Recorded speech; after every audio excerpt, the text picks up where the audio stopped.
রাত্রিবেলা একা ঘরে শুতে একটু ভয় ভয় করছিল হরির। জীবনে সে কখনো একা ঘরে শোয়নি। একখানা গোটা বাড়িতে একা শোয়া তো দূরস্থান, তার উপর সাহেব পাড়ার মতো নির্জন জায়গায়। কিন্তু উপায়ই বা কী? হ্যারিকেনের শোতে কমিয়ে মশারির মধ্যে ঢুকে সে নিশারে শুয়ে নিজের বুকের ডিপডিবানি শুনল কিছুক্ষণ। ইঁদুরের শব্দ, বাতাসের শব্দ, শেয়াল বা বিড়ালের ডাক সবই তার চেনা। ঝিঁঝির ডাকও সে কতই শুনেছে। তবু এই অচেনা নির্জন জায়গায় সবকটা শব্দই তার ভুতুরে বলে মনে হচ্ছিল। ঘুম আসছিল না। তবে পেটে ছাতু ও ভাতের যে দুটি পাহাড় ঢুকেছে তার প্রভাবে এবং লেপে রোমের ভেতরে কিছুক্ষণ শুয়ে থাকার পরেই নিজের অজান্তে তার ঘুম এসে গেল। ঘুমটা ভাঙল মাঝরাতে। কি একটা অনির্দেশ্য অস্বস্তি, মনের মধ্যে একটা সুরসুরি, একটা রহস্যময় কিছু ঘুমের মধ্যে টের পেয়ে আচমকা সে চোখ মেলল। মেলেই সে পট করে ঘাড় ঘুরিয়ে তাকালো শিয়রের জানালার দিকে। জানালার বাইরে ফিকে অন্ধকার। একটা ঝুপসি গাছ, বন্ধ কাচের শাঁসির গায়ে একটা ছায়া, কি অনেকটা মানুষের আকৃতির মতো। চোখটা দুহাতে রগড়ে নিয়ে আবার চাইল হরি। কোনো ভুল নেই, একটা লোক শার্টের ওপাশ থেকে চেয়ে আছে ঘরের মধ্যে। হরি কিছু না ভেবে চিনতেই বালিশের পাশ থেকে টর্চ আর পাশে শোয়ানো লাঠটা নিয়ে লাফিয়ে ওঠে। কে কে কে ওখানে বলে বিকট চেঁচিয়ে উঠল। ছায়াটা টক করে সরে গেল। হরি দৌড়ে গিয়ে জানালা খুলে চেঁচিয়ে উঠল, ও যোগুরাম, যোগুরাম। দারোয়ানের ঘর তার ঘর থেকে দেখা যায়। যোগুরামের ঘরে একটা টেমি উস্কে উঠল। দরজা খোলার শব্দ হলো। যোগুরাম বেরিয়ে লাঠি ঠুকতে ঠুকতে কাছে এসে বলল, ক্যা হুয়া? উত্তেজিত ভাবে হরি বলে উঠল, আমার জানালায় একটা লোক দাঁড়িয়েছিল। যোগুরাম খুবই উদাস মুখে বলল, তো ক্যা হুয়া? চোর ডাকো কই হোগা, সো যাও। লোকটার এরকম উদাসীনতা দেখে হরি ভারী রেগে গেল। বলল, চোর এসেছিল শুনেও তুমি গা করছো না? এর জবাবে যোগুরাম যা বলল তার তুলনা নেই। সে হিন্দিতে বলল, দুনিয়াটা এই চোরটায় ভরে গেছে, তারা আর যাবেই বা কোথায়? আর রাতে ছাড়া তাদের কাজের সুবিধাও হয় না কি না? এখানে চোর ডাকাত মেলাই আছে, ওসব নিয়ে ভাবলে মতিগঞ্জে থাকাই যেত না। যোগুরাম চলে যাওয়ার পর হরি আর ঘুমোতে পারল না। ঘড়িতে দেখল রাত 3:30। হ্যারিকেনের আলো বাড়িয়ে সে কিছুক্ষণ চুপচাপ বসে রইল। ভাবল, এখানে যদি থাকতেই হয় তাহলে ভয় ডর ঝেড়ে ফেলতে হবে। চোর ডাকাত যেই এসে থাকুক, সে ভয় পেয়েছে জানলে ফের আসবে। হরি টর্চ আর লাঠি নিয়ে উঠল। দরজা খুলে বাইরে বেরিয়ে এলো। টর্চ জেলে জানালার নিচে মাটি প্রথমে পরীক্ষা করলো হরি। পায়ের ছাপ ভালো বোঝা গেল না বটে, তবে কয়েকটা পাতাবাহারের গাছ ভেঙে থেতলে গেছে। ছায়ামূর্তিটা ডান দিকে সরে গিয়েছিল, সুতরাং হরির টর্চ নিভিয়ে সেদিকেই সন্তর্পণে এগোলো। শেষ রাতে ফিকে একটু জ্যোৎস্না দেখা দিয়েছে। কুয়াশায় মাখা সেই জ্যোৎস্নায় চারদিকটা ভারী ভুতুরে আর অদ্ভুত দেখাচ্ছে। এই যেন মানুষের রাজ্য নয়, কোনো রূপকথার জগৎ। বাগানের এই পাশটায় অনেক ঝুপসি গাছপালা, তার ছায়ায় গাঢ় অন্ধকারে মৃদু জ্যোৎস্নার ইকরি মিকরি। হরি চারদিকে চেয়ে পরিস্থিতিটা বুঝবার চেষ্টা করছিল। হঠাৎ তার নজরে পড়ল বাগানের পাঁচিলটা এক জায়গায় ভাঙা, আর সেই ভাঙা জায়গাটায় একটা লোক যেন গড়ি মেরে বসে আছে। হরি গাছের ছায়ায় ছায়ায় গা ঢাকা দিয়ে এগোতে লাগলো। তার যে ভয় করছিল না এমন নয়, কিন্তু আজ রাতে সে ভয় নিকেশ করতে বদ্ধপরিকর। মতিগঞ্জে টিকে থাকতে গেলে বুকের পাটা চাই। লোকটাও অদ্ভুত। ভাঙা পাঁচিলটায় উঠে স্থির হয়ে বসে আছে, খুব মনোযোগ দিয়ে সামনের দিকে কিছু দেখছে বোধ হয়। হরির দিকে তার পিঠ। লোকটার কাছে গিয়ে হরি হাতে লাঠিটা বাগিয়ে ধরে চাপা গলায় বলল, একটু নড়েছ কি মাথা ফাটিয়ে দেব। চুপচাপ সুরসুর করে ভালো ছেলের মতো নেমে এসো। লোকটা খুব আস্তে ঘাড় ঘোরালো। তাকে খুবই তাচ্ছিল্যের দৃষ্টিতে দেখে নিয়ে মুখে আঙ্গুল তুলে ফিসফিস করে বলল, চুপ, শব্দ করলেই বিপদ। হরি লাঠিটা উঁচিয়ে বলল, আবার চোখ রাঙানো হচ্ছে? একটু আগেই না তুমি আমার জানালায় উঁকি মারছিলে? চোর কোথাকার! লোকটাও খ্যাক করে উঠল, এ জানালায় উকি মারলেই বুঝি চোর হয়ে যায় লোকে? বেশ কথা তো, উকি দিয়েছি তো কি হয়েছে? কোন মহাভারতে অশুদ্ধ হয়েছে তাতে? হরি অবাক হয়ে বলল, তাই বলে মাঝরাত্রিরে উঁকি দেবে? ও, খুব পাপ হয়েছে বুঝি? পাড়ায় নতুন কে লোক এলো তাই দেখতে একটু উকি দিয়েছি, আর অমনি বাবা কি চিলচাচানি, যেন সর্বস্ব নিয়ে ভেঙে পড়েছি। নেওয়ার তোমার আছড়ে বা কি হে ছোকরা? একটা টিনের তরঙ্গ আর গুচ্ছের বই খাতা, ছে! ওসব ছবি কোন চোরে? তাহলে তুমি চোর নও? লোকটা এবার একটু নরম গলায় বলল, চোর হতে যাবো কোন দুঃখে? আমার পেলারাম রেলে চাকরি পেয়ে গেছে না, এখন আর কে চুরি করে? বুড়ো বয়সে ওসব কি আর পোষায়? তবে যদি সত্যি চুরি করার মতলব থাকতো তবে কি আর তোমার কাঁচা ঘুমটা ভাঙতে হয় ছোকরা? এই পটল দাসের এলেম তো জানো না, তোমার তলা থেকে বালিশ বিছানা অবধি সরিয়ে ফেলতুম, তুমি টেরটিও পেতে না। বেটে খাটো গাট্টা কোটার চেহারার বয়স্ক লোকটিকে এবার একটু ভালো করে দেখল হরি। মুখে কাঁচা পাকা একটু দাঁড়ি আর গোঁফ আছে, মাথায় একটা পুরনো উলের টুপি, গায়ে একখানা খাকি রঙের ছেঁড়া সোয়েটার, পরনে ধুতি, পায়ে কেটস আর মোজা, চোখে ধূর্ত দৃষ্টি। হরির টর্চটা নিভিয়ে ফেলে বলল, তাহলে তুমি চোর ছিলে?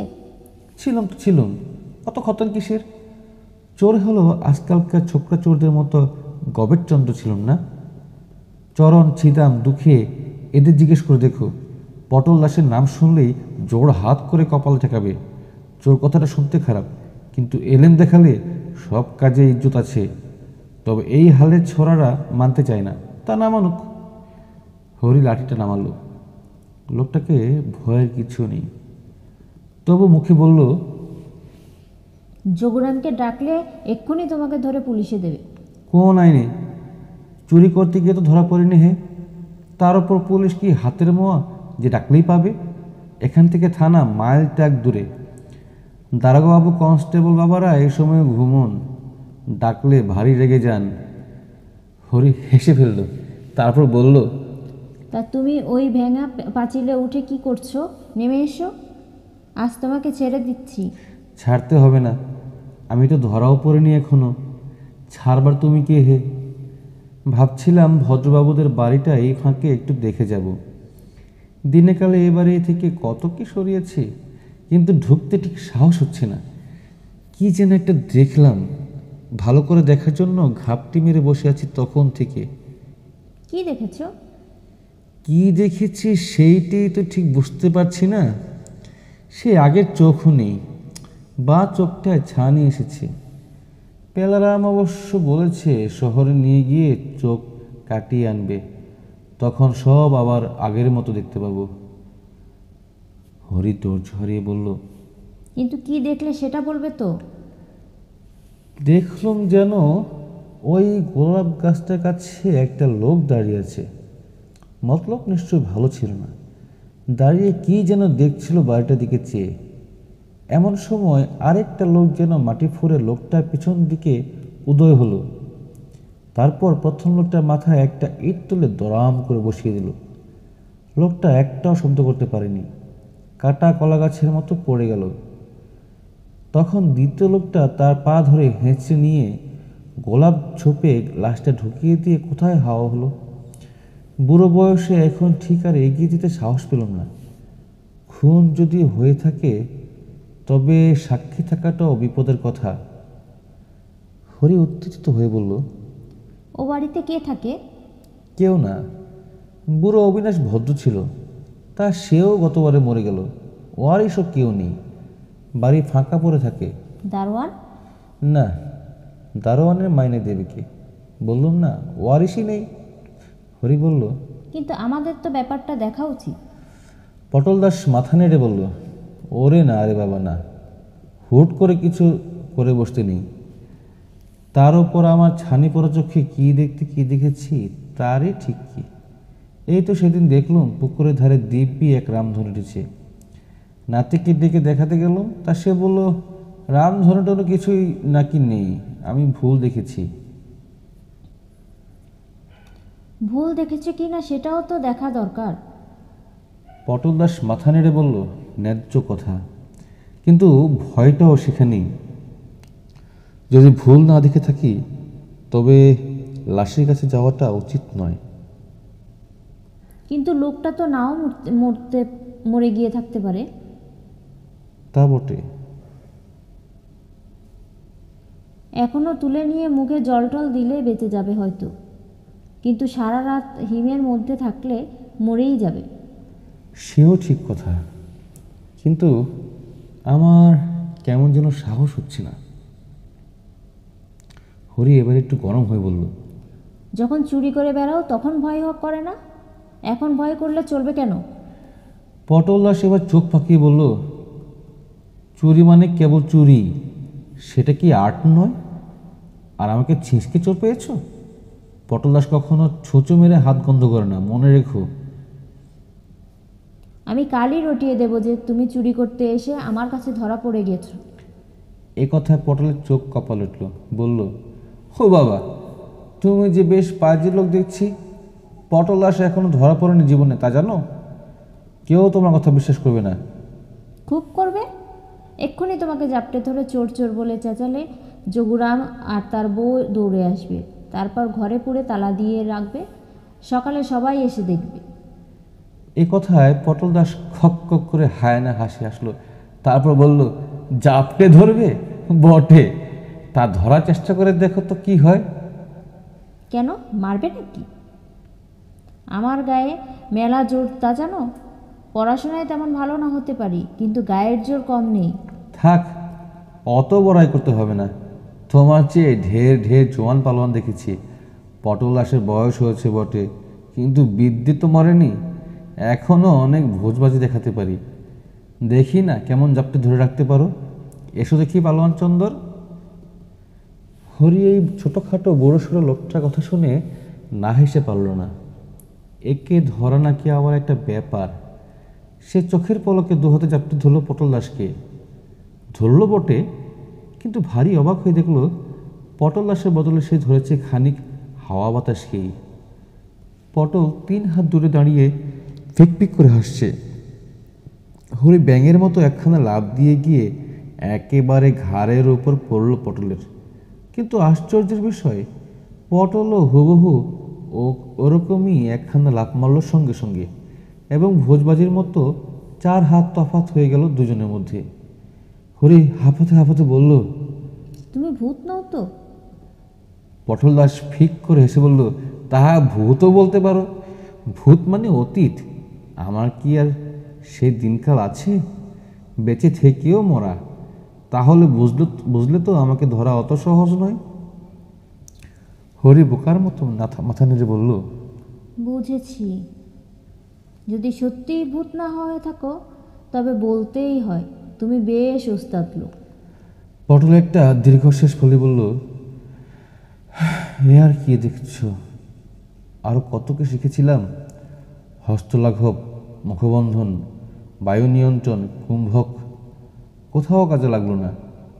প্যালারামকে শেখানোর ইচ্ছে ছিল, কিন্তু ওর মায়ের জন্যই হলো না। সে বলল, না, ছেলে তোমার মতো চোর হবে না। আমাকে শেখাবে? তুমি তুমি শিখে কি করবে? চুরি করব না, তবে শিখে রাখবো। শেখাতে পারি, তবে শর্ত আছে। কি শর্ত? পটল বেশ লজ্জার সঙ্গে ঘাড় চুলকে বলল, লেখাপড়া শিখিনি বলে আমাকে বড় হেনস্থা করে লোকে। ছেলে বউ বড্ড গঞ্জনা দেয়। তা আমার বড় ইচ্ছে লেখাপড়া শিখে ওদের জব্দ করি। শেখাবে? শেখাবো। কথাবার্তায় হঠাৎ বাধা পড়ল।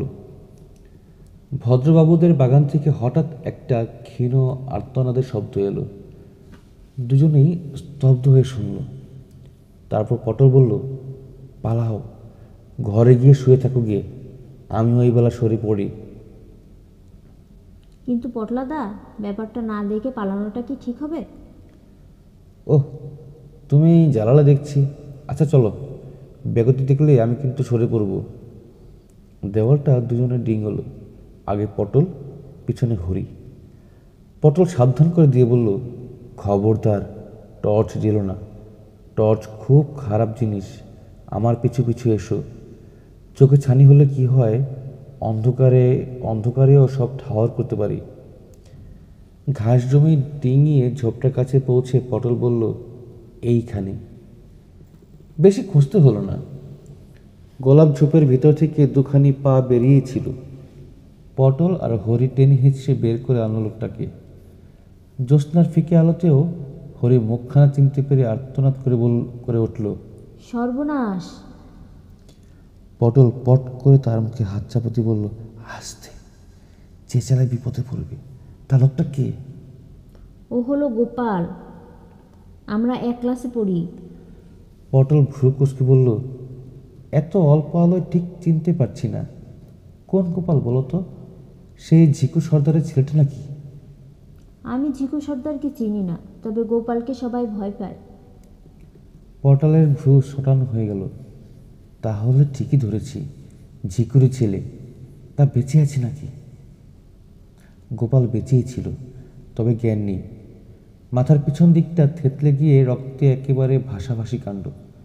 মাঝে বোধ হয় জ্ঞান একটু ফিরেছিল, তখনই কোকিয়ে উঠেছিল যন্ত্রণায়। হরি সভয়ে বলল, এখন কি হবে পটলাদা? পটল একটা দীর্ঘশ্বাস ফেলে বলল, ঝিকুর ছেলের গায়ে হাত তোলা যার তার কর্ম নয়। একটু আগেই বলেছিলে না সবাই ওকে ভয় পায়? তা ভয় ওকে সাথে পায় না, তবে ওকে নয়, ভয় ওর বাপকে। এখন এই কাণ্ডের পর ঝিকু কটা লাশ নামায় দেখো। 10 বছর আগে হলে ঝিকুর হাতে 20-50টা খুন হয়ে যেত। এখন অত হবে না, কিন্তু কত হবে তা এখনই বলতে পারছি না। আমি বলে কি এই বেলা পালাও? কিন্তু এ যে আমার বন্ধু। তা বটে, কিন্তু ঝিকু।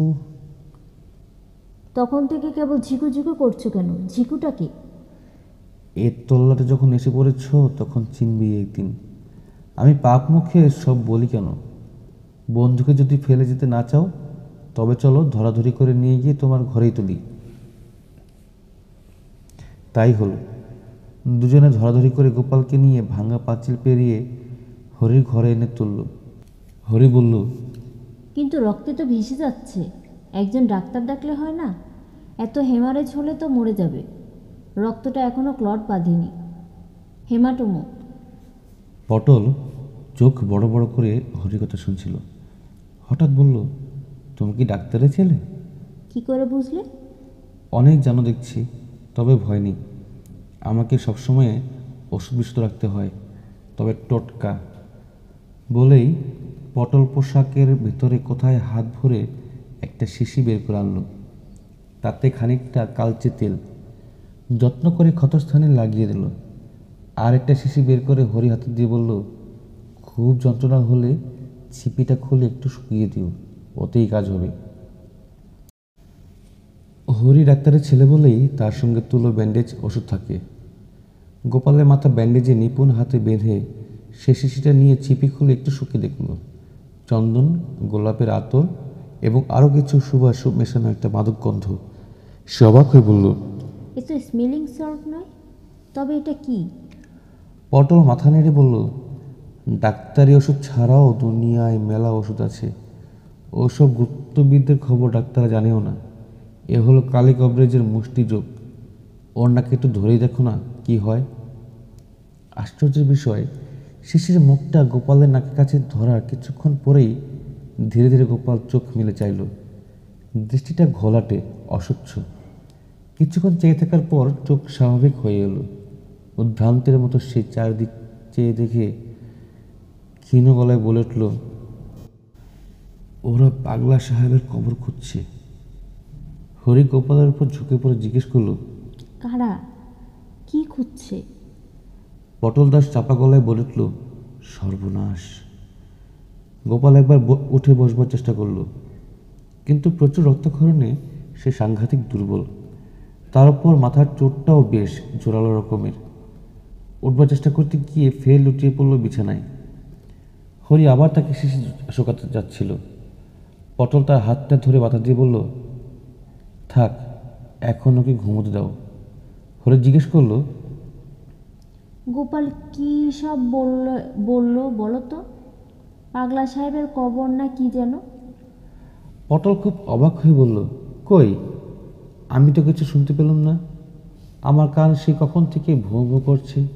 পরশু কানে একটা শ্যামা পোকা ঢুকেছিল তো। কিন্তু এতক্ষণ তো আমার কথা দিব্যি শুনতে পাচ্ছিলে। তা বটে, কিন্তু পোকাটা এই একটু আগে কানের মধ্যে নাড়াচাড়া শুরু করেছে। ওরে বাবা, যাই কানে একটু গরম তেল দিয়ে গিয়ে। পটল দাস যে কিছু একটা চেপে যেতে চাইছে তা বুঝতে কষ্ট হলো না হরির। তবে এই অবস্থায় সে আর এ নিয়ে কথা বাড়াতে চাইল না। শুধু বুঝলো কেউ বা কারা পাগলা সাহেবের কবর খুঁজছে। এই হলো মোদ্দা কথা। এটা খুব একটা সাংঘাতিক ব্যাপার বলেও তার মনে হলো না। সে পটল দাসের দিকে চেয়ে বলল, আমাকে প্যাচ শেখাবে বলেছিলে, মনে আছে তো? তার বদলে আমি তোমাকে লেখাপড়া শেখাবো। পটল ঘাড় কাত করে বলল, খুব মনে আছে, তবে দিনের বেলা আমার সুবিধা হবে না। রাত বিরাতে চলে আসবো ক্ষণ। ভোর হয়ে আসছে, এবার গিয়ে আমাকে গর্তে ঢুকে পড়তে হবে। আসি কি? এসো। এর বাড়িতে একটা খবর দিও। পটল দাস রাজি হয়ে বিদায় নিয়ে চলে গেল। হরি ঠায় বসে রইল গোপালের পাশে। তারপর এক সময় ঢুলনি এসে গেল তার। চোখ বুজে ফেলল। তারপর আর কিছু মনে রইল না।